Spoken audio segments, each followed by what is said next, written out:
Studio Rajgir. आगे हम ही डालब मंगिया में से नूराबा गे छौरी रखल ही मानामा में आगे हम ही डालब मंगिया में से नूराबा गे छौरी रखल ही मानामा में आगे दोसरा से करमी जे बियाहवा गे छौरी त करी देबो बिना छिलले आगे दोसरा से करमी जे बियाहवा गे छौरी त करी देबो बिना छिलले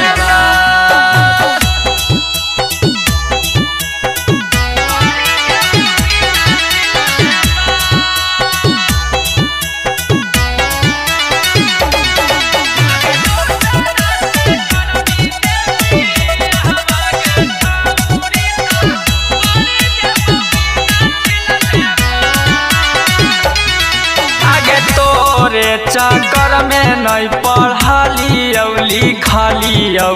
होलियौ नहीं एको बेरी पार आगे तोरे चक्कर में नहीं पढ़लियौ लिखलियौ होलियौ नहीं एको बेरी पार आगे दोसरा से करमी जे बियाहवा गे छौरी त करी देबो बिना छिलले आगे दोसरा से करमी जे बियाहवा गे छौरी त करी देबो बिना छिलले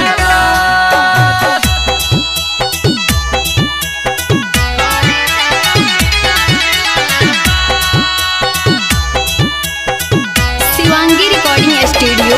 राजगीर।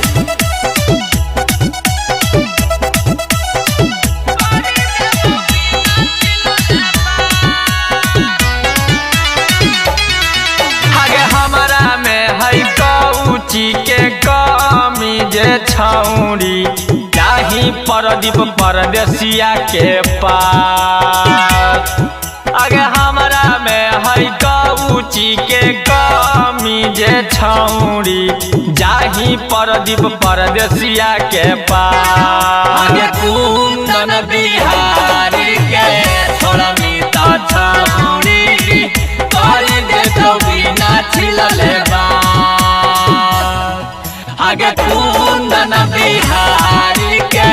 छोड़मी त छौरी कर देबो मुहावे में